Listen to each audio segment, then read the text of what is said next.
imagine already this morning you've all figured out who drove the furthest. Yeah. Have you already done that? Who wins? Who wins at this conference? Is that right? Durango? Bent County. Bent County? Southeastern? Okay. So opposite directions here. Fantastic. So I just think this is so neat that Karen Shear has chosen to do a conference like this and really engage with their partners. That, to me, is where we increase our impact, is where we engage with each other and how we can all do our jobs more effectively. And so I think this is a great conference. I appreciated them inviting me to talk this morning. I'm with the Center for Nonprofit Excellence. My name is Dave Summers. How many of you are familiar with who we are and what we do? High Plains is a member of ours. Anybody else? I just know a little bit. Okay.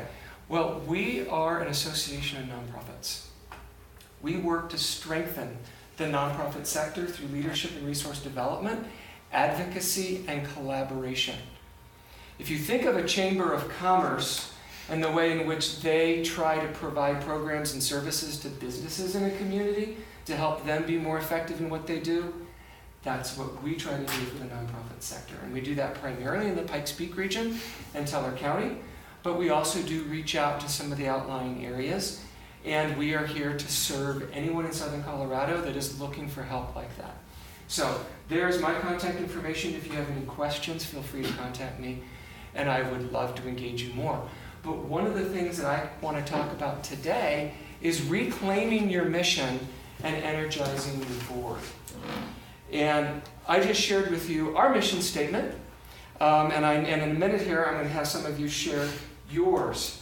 But when we talk about reclaiming the mission, I want you to think about the way in which you typically work in any given day. You get to the point at the end of the day or the beginning of the day when you're planning things out, right? And you're looking at your to-do list. And you're thinking about the calls that you need to make, the people you need to contact, the volunteers who need some training, the different tasks that are happening. And when we work in our organizations, we get to that upcoming board meeting and we start preparing the board report. And all of that stuff shows up in the board report, right? We reorganized the warehouse and it is so much more efficient. We got a brand new refrigerator. We've got 40 new volunteers. Is that the difference that you want to make? Is that the difference that you need to be talking about to energize your board?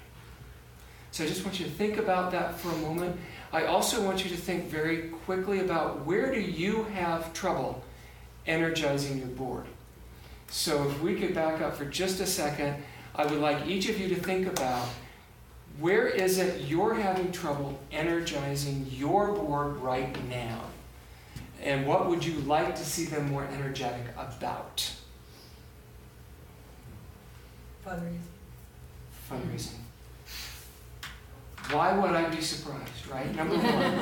Number one, fundraising. How do we get them energized about fundraising? What else? What else frustrates you, or do you really wish we could really get the board energized about? I'd like to see them just have a general interest in what we're doing and something other than show up at the meeting and drink coffee. And I'm a member of the board and the director of operations. So. Mm-hmm. Anybody else? I think one of the issues that kills board meetings more than anything else are handling the complaints. Okay. So you are airing, oh, you mean you as are you the ED? No, I'm the chairman of the board. You're the chairman of the board. So for you, it is handling the other board members' complaints? Well, not necessarily board members, but complaints, but anybody's complaints. Clients, board members, community rumors, Really? all Okay. that nonsense. And getting bogged down. And getting bogged down in that kind of stuff, rather than what are we going to do to make this a better pantry? Okay. How many of you are working as all volunteer organizations? Are Are they all so you have a number that are all volunteer organizations? Okay. That's an important distinction. So you don't have staff to handle Exactly. that for you. Right. Okay. Exactly. Okay. But the board is the authority for the. Got it. The board is the governing body and the board is doing the work. But it's not supposed to be the complaint department, Uh-huh. but it winds up that sometimes. Okay. Okay. We'll talk briefly about that. I want to make a note because there are some critical distinctions between an all-volunteer and a governance board. Are there any governance boards here that have staff in the organization, or were you all volunteer? We have staff. You have staff. Because you're paid. Okay, so we have a handful that have staff. Okay, fantastic. You get paid, Tracy. Okay. How many of you also serve on other boards besides working with the organization you're with? Okay, there we go. When you go to those board meetings, do you find that you're getting into the weeds in terms of things that are happening in Problem the solving organization? sometimes, like the healthcare Mhm. advisory board in the area that I live Uh-huh. in, and so the different agencies, we come together to solve issues, Mhm. like we had a blizzard and we need a generator or something like that, Mhm. those type of Mhm. things. Okay. Okay. But the point that I'm trying to make here is that often we can get stuck on those issues and it can take us off track. And when I say off track, the mission of our organizations is really at the highest level and what we have to remind our board members what we're about. And so it's really critical that if we want to talk about what makes us different, that we talk about the difference at that highest level. And yet I'm going to contrast this a little bit in terms of how we often talk about ourselves. When we introduce ourselves to others in the community, we talk about our organizations. We often walk up to somebody and we say, "Hi, I'm Sharon. I work for a nonprofit." Right? And what I want to share with you is that's a tax status. That's a tax status. We don't walk up to people and say, "Hi, I'm Dave. I'm 1048 Longford." What does nonprofit really say about our organizations and what we do? We need that status. It's critical to what we do because when we want to engage donors, we have this perception that donors are going to be more apt to give if they understand that we are nonprofits and they're going to get a tax exemption if they give. And so we tend to lead with a discussion of the fact to assure people that we are nonprofits. We have filed our Form 1023. We have our IRS determination letter. We do our 990 every year. These are all important business functions and foundational to the work that we do. But if we're trying to engage, whether we're engaging board members, whether we're engaging donors, whether we're engaging volunteers, we need to move past talking about ourselves by our tax status. It's not enough. So what do we tend to do? Well, think in terms of this conference. There's another way in which a lot of us are alike, right? We're all working in the food insecurity arena, which is why all of you are here today, right? You may be in education. You may be in historic preservation. You may be doing animal protection. The whole point is when we tend to go out and talk to folks, we may add another little adjective. We are a food pantry. We're a nonprofit food pantry. Great. Does that make you ask, does that encourage anyone to ask you, how can I help? It doesn't open the conversation.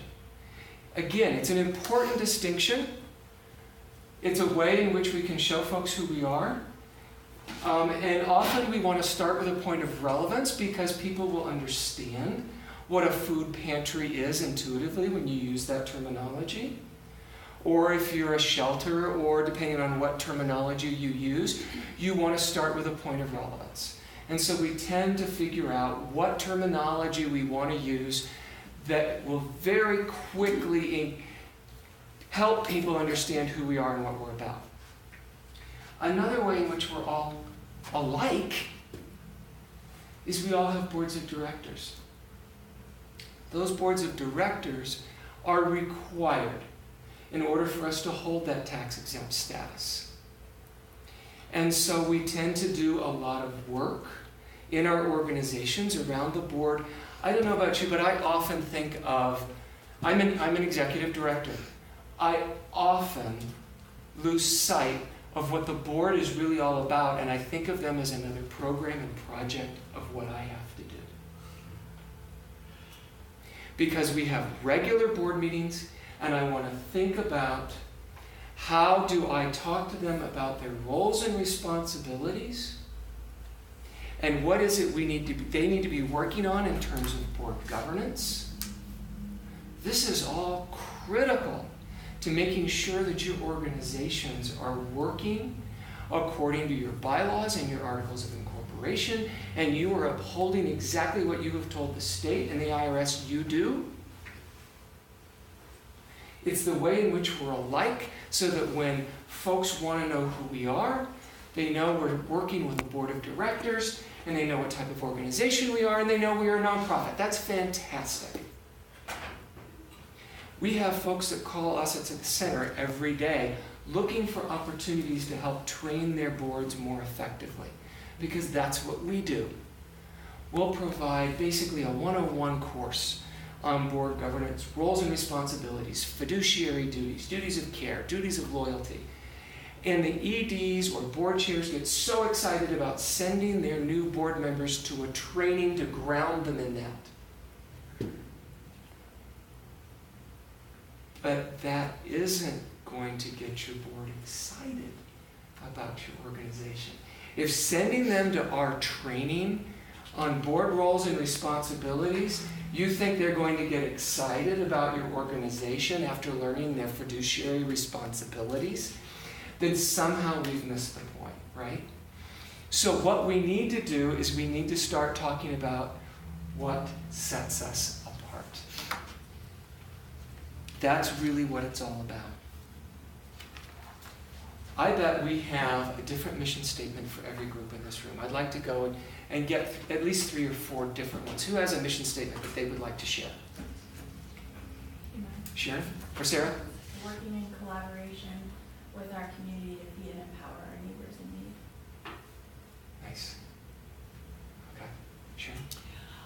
Los Angeles Southland's mission is to help individuals and families with emergency assistance while providing opportunities for self-sufficiency. I left out Big County, but that's in there too. And it's in there too. Okay. That's a lot to remember, isn't it? Well, I didn't think about it before. Yeah. Another one? Bringing hope, healing, and positive change to those in need by meeting basic physical needs, offering life skills training, providing crisis support, and providing emotional healing through counseling and prayer. Can you do that without looking at it? I'm too new to it. Uh-huh. Yeah. Another one? Jenny, do you know High Plains? Sure. It's helping our neighbors in need by providing food, education, spiritual and emotional support with kindness, acceptance, and respect.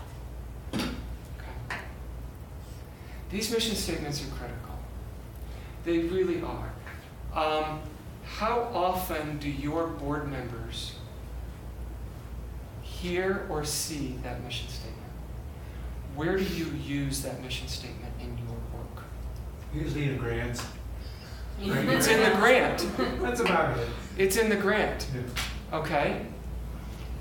Yes. Sometimes just to limit boundaries, because I had requests for food to go to North Dakota for an Indian group this past week.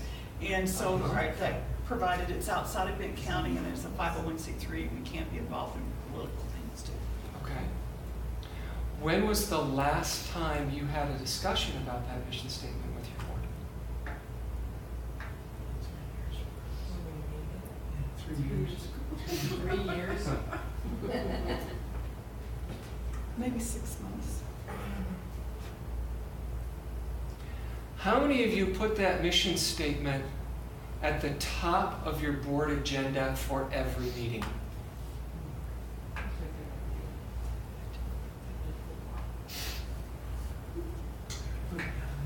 If there's anything that would be easy for you to implement as a tool, it would be to put that at the top of every board agenda. Because before the meeting starts, your board members need to be reminded of the mission of your organization, why they are there. Simple thing to do to change your board agenda. Really encourage you to do that. Okay. My point is that your mission statement is what sets you apart. A couple of you have shared that you are on other boards. I bet you have board members who are on other boards. You want to get them excited about your organization. You want them to be as passionate, if not more passionate, about your organization than any other committee or board they serve on in the community. I don't know what it's like in your community. Colorado Springs is a large area. And yet, I can't tell you the number of board members we have in common. Every organization I meet with says, oh yeah, we've got so-and-so on our board, and I know they're also on this board, this board, this board, and this board. I bet you have a number of board members that serve multiple boards in your community. They need to be reminded of the difference that you make through that mission statement. Another way in which we are different is the programs that we provide. Our programs need to tie directly to that mission, right?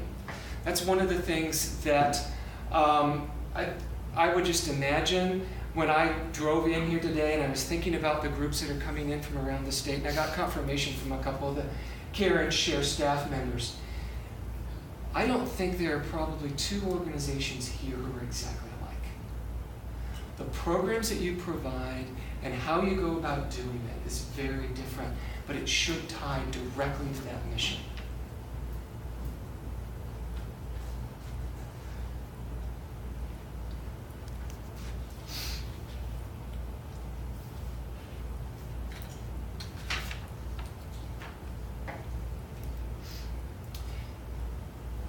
But all of this brings us to impact. And that's really beyond our mission statement and beyond our programs. Your viability as a nonprofit, your sustainability to meet your mission comes from your ability to articulate your impact. I'll say that one more time. Your viability as a nonprofit, your sustainability to meet your mission comes from your ability to articulate your impact. And I'm seeing a lot change in the way in which organizations are talking about impact. And that really gets to the meat of what I want to talk about today, is some of you have very long and lengthy mission statements. Those are vital because it really frames or puts parameters around the work that you do. But it really doesn't address the impact that you're making in the community.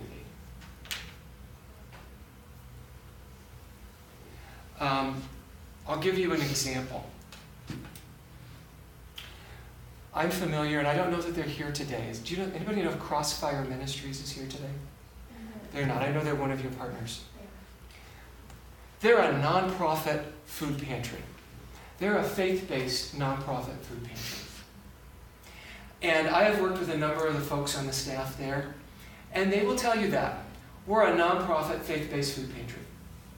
And that's wonderful. But how different would it be if you walked in and you said, "Hi, I work for Crossfire Ministries. We meet people where they are most vulnerable, where they're hungry. We give them hope and a meal."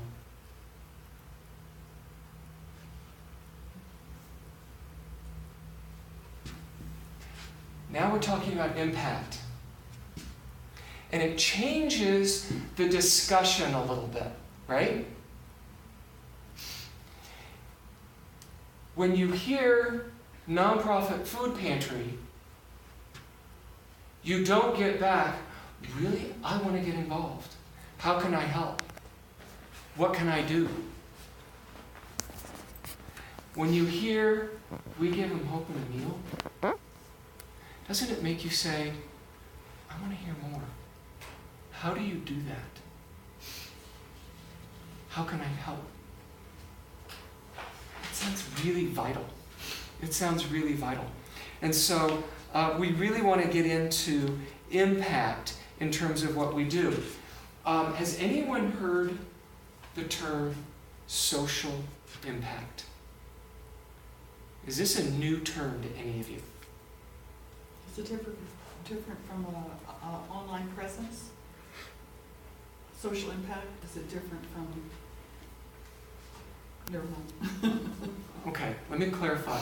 The reason I am encouraging you to talk differently about the way your organization works is because we're starting to see a difference in the way for-profits and other organizations talk about their impact in community. We aren't just nonprofits. We are social impact organizations.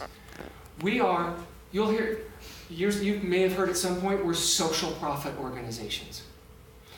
There's lots of different terms out there, but the whole point is that we exist because we are serving the public good. We are providing a valuable service that enhances quality of life in our communities. That's why we are recognized as nonprofits, is because we serve the public. The reason we have boards of directors is because they represent the public, and we are held accountable to the public for what we do. If we aren't serving the public good, we could lose that tax status. But folks, we were doing social impact before it became a popular term. And we need to own this space. And what you hear in the news these days is you hear word about for-profit organizations that are giving back to the community, that are providing valuable services, because they have discovered that giving back to the community drives business. It is good business when they give back. So you may have heard terms like social benefit corp. You may have heard terms like there's a distinction now in the state of Colorado. You can actually register to be a benefit corp. I don't know if you're aware of that. And those are for-profit organizations that have pledged to give a percentage of their profit back to the community.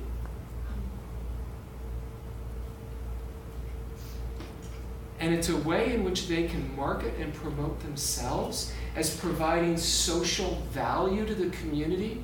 And they've discovered that consumers are more interested in buying their products and taking advantage of their services if they're giving back to the community. And some of them are doing a phenomenal job of selling that social impact. It's not enough anymore for your boards, for your funders, or for the community to know that you are a nonprofit. That you have the bleeding heart of society and the best interests of your society. They need to understand your impact and how you're making a difference in the community.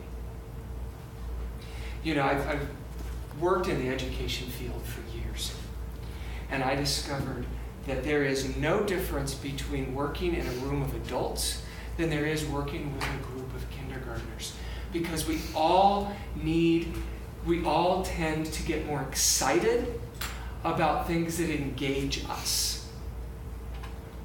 And to understand impact will engage your board. Where are we making a difference? So, you've put up top of your board agenda now your mission statement. Now, how do you want to talk about it at your board meeting? How do you want to talk about it with your board? How many of you do mission moments in your board meetings?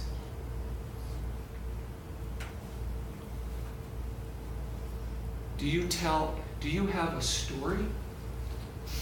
Do you have some sort of testimonial about something tied directly to your mission that will get your board excited about what they do and the role that they play? Could you give us an example of like what I have lots of stories, but what would be the most beneficial for board members to hear? This week I met at the food pantry someone who did not have transportation, rode his bicycle, had 2 backpacks, lives in a tack room, and he received food now for, let's say, a week or week and a half. And he wouldn't allow me to take it back to where he lives because of the people that he lives with or something. But are those the type of stories? Yes. Okay. And in conversation with him, find out what a difference this is making in his life. And share that difference with the board. Because he had no food and now he has food is one of the things. Sometimes, if it's appropriate, invite a client to a board meeting. If they have a compelling story about how the organization has made an impact in their lives and they are willing to share that with the board, ask them if they would come. Take 5 minutes, 10 minutes to share the story. Most of you are probably doing events or something, an annual meeting, something where you're doing that story at least once a year, but you should be doing it every board meeting. And you should be encouraging board members, particularly if you've got an all-volunteer board that's really digging down into the organization. You can invite different members of your board to share a story. Share with each other. And they could be sharing the impact the organization is having on their lives. How do you inspire? How do you get that energy flowing? Do you do things differently? And I mean, we have a lot of generational poverty where we live, and they're not huge leaps that are made, they're incremental. How do you tell that story with, because sometimes board members get frustrated, like, are we really making an impact? When yes, we have made an impact, but it's difficult to... Sometimes it's difficult to measure. Yeah. Sometimes it's difficult to quantify. Yeah. But, and if you have numbers that you're sharing with the board, that's great and that's fine, but we have to get past the numbers, because at some point, if it doesn't connect with our hearts, we're not going to feel the energy. Right? So we often need to do both. When I think of boards of directors, I think about, I'm sorry, was it John here at the back? I'm sorry, your name? Bob. Bob. You were talking about the fact that your mission statement shows up in your grants. The other thing that tends to show up when you're turning in grant applications to foundations is they want to know who's on your board, right? Who's on your board? Why? Did you ever ask that? It's like, fine, I'll give you a list of who's on my board. But does that really tell a funder the value of your organization and what you do? How much time do you spend, even in your grant applications, talking about impact versus just checking the boxes in terms of what they've asked for to go along with the grant application, to prove that you do have the IRS determination letter and you do have the requisite number of board members and you do have office. If you're talking about impact with your funders as well, you're going to engage them more in your mission. How do you tell your story? And so what I want to do, and so that also gets us to me, it is impact drives results, right? We're always out there saying, okay, where are we going to get the money? Where are we going to get the money in order to do our work? And a lot of you are in charge of that for your organizations, right? Where are we going to get the donations? Who are we going to apply for funding with? But if you think about it, when people hear about impact, when your board is enthused about your impact, people want to help.